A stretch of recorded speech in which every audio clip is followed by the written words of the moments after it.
వచ్చే వచ్చే లోక్సభ ఎన్నికల్లో ఎవరు అధికారంలోకి రాబోతుందంటే మళ్ళీ ఎన్డీఏని అధికారంలోకి రాబోతుందని ఏబీపీ న్యూస్ సీ ఓటర్ సర్వేలో వెల్లడైంది. ఇందులో తెలంగాణలో కాంగ్రెస్ పార్టీ అత్యధిక లోక్సభ స్థానాలు గెలవబోతున్నదని కూడా ఈ సర్వేలో స్పష్టమైంది. ఇందులో కాంగ్రెస్కు 9 నుంచి 11 ఎంపీ స్థానాలు తెలంగాణలో రాబోతున్నాయని. దక్షిణాదిలో 2 రాష్ట్రాల్లో అధికారంలో ఉంది కాంగ్రెస్, కర్ణాటక, తెలంగాణ. కర్ణాటకలో అతి తక్కువ స్థానాలు బీజేపీకి ఎక్కువ స్థానాలు వస్తున్నాయి, కాంగ్రెస్కు అతి తక్కువ స్థానాలు కర్ణాటకలో వస్తున్నాయి. కానీ తెలంగాణలో మాత్రం 17 లోక్సభ స్థానాలకు 9 నుంచి 11 లోక్సభ స్థానాలు కాంగ్రెస్ పార్టీ కైవసం చేసుకుంటుందని ఈ survey ABP News C Voter opinion పోల్లో వెల్లడైంది. ఇది ఈ నెల 15వ తారీఖు నుంచి 21వ తారీఖు మధ్య సర్వే నిర్వహించారు. ఇందులో సర్వే వివరాలు ఏమిటంటే తెలంగాణలో అసెంబ్లీ ఎన్నికల్లో పైచేయి సాధించిన కాంగ్రెస్ పార్టీ వచ్చే లోక్సభ ఎన్నికల్లో ఆధిపత్యం కొనసాగించనుందని ABP News C Voter survey చెబుతోంది. రాష్ట్రంలోని మొత్తం 17 స్థానాలకు గాను కాంగ్రెస్ కూటమి 9 నుంచి 11 సీట్లు గెలుస్తుందని ఈ సర్వే పేర్కొన్నది. అయితే కేంద్రంలో మరోసారి నరేంద్ర మోదీ ప్రభుత్వమే రానుందని, బీజేపీ నేతృత్వంలోని ఎన్డీఏ కూటమి స్పష్టమైన మెజార్టీతో మళ్ళీ అధికారంలోకి వస్తుందని తెలిపింది.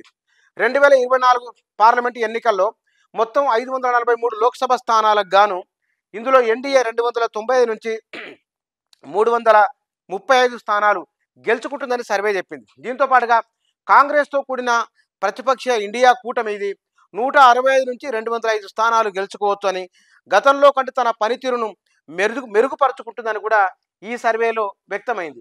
దీంతో పాటుగా బీజేపీ అధికారంలో ఉన్న రాష్ట్రాల్లో ఎన్డీఏ కూటమికి అత్యధిక స్థానాలు వస్తూ ఉన్నాయి. అయితే తెలంగాణ సహా మహారాష్ట్ర, బీహార్, పంజాబ్ రాష్ట్రాల్లో కాంగ్రెసు దాని కూటమి పైచేయి సాధిస్తుందని ఈ సర్వేలో వ్యక్తమైంది. ఇక ఎన్డీఏ పాలిత రాష్ట్రాలైన మధ్యప్రదేశ్లో, ఛత్తీస్గఢ్, రాజస్థాన్, ఉత్తరప్రదేశ్లలో అత్యధిక స్థానాలు భారతీయ జనతా పార్టీ లేదా ఎన్డీఏ కూటమి గెలిచే అవకాశం ఉంది. ఇందులో మనకు మధ్యప్రదేశ్లో 27 నుంచి 29, ఛత్తీస్గఢ్లో 9 నుంచి 11, రాజస్థాన్లో 23 నుంచి 25, ఉత్తరప్రదేశ్లో 73 నుంచి 75 లోక్సభ స్థానాలు బీజేపీ గెలుస్తుందని చెప్పింది. ఇక ప్రతిపక్ష ఇండియా కూటమి కేవలం 0 నుంచి 2 స్థానాలు మాత్రమే ఇప్పుడు ఈ చెప్పిన ఉత్తరాది రాష్ట్రాల్లో గెలుస్తుందని ఈ సర్వేలో వ్యక్తమైందట. కర్ణాటకలో బీజేపీకి 22 నుంచి 24 స్థానాలు వస్తున్నాయి. తెలంగాణలో కాంగ్రెస్కు 4 నుంచి 6 స్థానాలు, కర్ణాటకలో బీజేపీకి 22 నుంచి 24 వస్తే కాంగ్రెస్కు 4 నుంచి 6 స్థానాలు మాత్రమే కర్ణాటకలో వస్తున్నాయట. అక్కడ అధికారంలో ఉన్నది కాంగ్రెస్ పార్టీ. ఇక తెలంగాణలో అయితే కాంగ్రెస్ కూటమికి 9 నుంచి 11, బీహార్లో కాంగ్రెస్కు కూటమికి 21 నుంచి 23, మహారాష్ట్రలో 26 నుంచి 28, పంజాబ్లో 5 నుంచి 7 సీట్లు ఇండియా కూటమి దక్కించుకుంటుందని ఈ సర్వేలో వ్యక్తమైంది. ఇక బెంగాల్లో అధికార తృణమూల్ కాంగ్రెస్ 23 నుంచి 25 లోక్సభ స్థానాలు గెలుచుకుంటుందని, ఇక్కడ బీజేపీ 16 నుంచి 18 లోక్సభ స్థానాలు గెలుస్తుందని, కాంగ్రెస్ కమ్యూనిస్టులు 2 స్థానాల లోపే 2 స్థానాల వరకే పరిమితం అవుతారని కూడా ఈ సర్వే చెప్పింది. బహుశా లోక్సభ ఎన్నికలకు ముందు వచ్చిన సర్వే ఇది.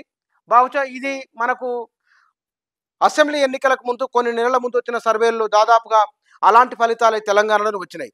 ఇక్కడ ABP News C Voter opinion పోల్స్లో వెల్లడైంది తెలంగాణలో మరోసారి హవా కాంగ్రెస్దే అని చెప్తున్నది.